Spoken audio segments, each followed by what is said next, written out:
बिहार में शराबबंदी को लेकर एक बार फिर सियासी सरगर्मी बढ़ने लगी है। अंदर खाने चर्चा तेज है कि क्या बिहार में फिर से शराब चालू हो सकती है। यह सवाल इसलिए भी उठ रहा है क्योंकि राज्य में लागू शराबबंदी कानून को 8 साल से ज्यादा हो चुके हैं, लेकिन उसके नतीजे को लेकर समाज से लेकर सत्ता तक असमंजस की स्थिति बनी हुई है। 2016 में नीतीश कुमार की सरकार ने बिहार में शराब पर पूरी तरह से प्रतिबंध लगा दिया था। शुरुआत में इस फैसले को महिलाओं और सामाजिक संगठनों का भारी समर्थन मिला था, लेकिन समय बीतने के साथ इस कानून के कई दुष्परिणाम भी सामने आने लगे। राज्य में जहरीली शराब से मौतों के मामले बढ़े, काले बाजार और तस्करी का जाल फैल गया और पुलिस प्रशासन पर भ्रष्टाचार के आरोप लगने लगे। कानून व्यवस्था पर असर इतना पड़ा कि हजारों लोग सिर्फ शराबबंदी कानून के तहत जेलों में बंद हैं। अदालतों में लाखों मामले लंबित हैं और पुलिस का बड़ा हिस्सा इसी कानून को लागू करने में लगा हुआ है। विरोधियों का कहना है कि शराबबंदी ने न तो नशाखोरी को खत्म किया, न अपराध को कम किया, बल्कि अवैध कारोबार को और बढ़ावा दिया। दूसरी ओर सरकार का तर्क है कि इससे घर परिवारों में शांति आई है, महिलाओं पर हिंसा कम हुई है और समाज में नशे के खिलाफ जागरूकता बढ़ी है। इन दो विरोधी दावों के बीच सच्चाई शायद कहीं बीच में छिपी है। आर्थिक मोर्चे पर भी शराबबंदी ने बिहार सरकार को बड़ा नुकसान पहुंचाया है। पहले जहां राज्य को शराब से हजारों करोड़ रुपए का राजस्व मिलता था, वहीं अब यह आमदनी पूरी तरह बंद हो चुकी है। सरकार ने इस नुकसान की भरपाई के लिए कई नए टैक्स लगाए, लेकिन इसका असर जनता पर पड़ा।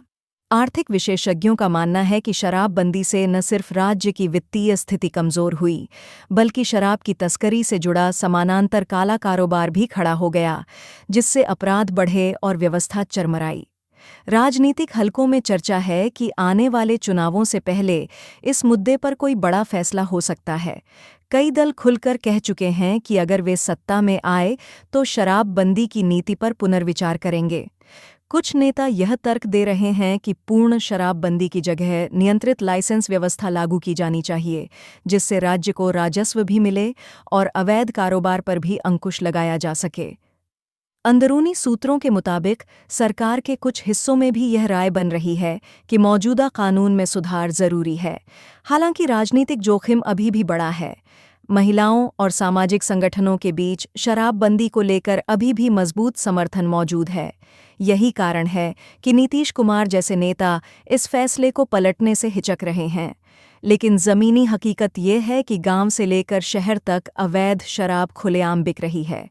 लोग जोखिम उठाकर जहरीली शराब पीने को मजबूर हैं और हर कुछ महीनों में दर्जनों मौतों की खबर आती है। इससे यह सवाल और तेज होता है कि क्या प्रतिबंध से ज्यादा जरूरी नियंत्रण नहीं है।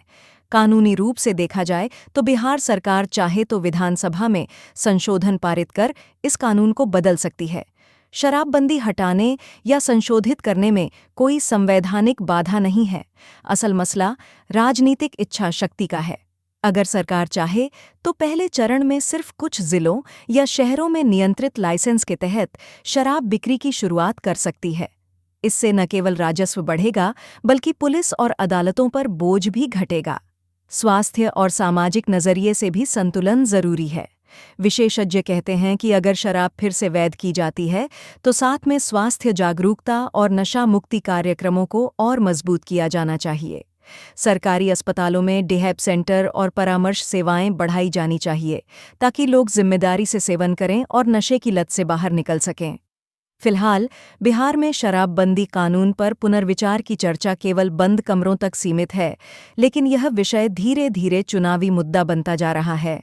महंगाई, बेरोजगारी और अपराध के साथ अब शराबबंदी की विफलता भी जनता के बीच चर्चा का केंद्र बन गई है।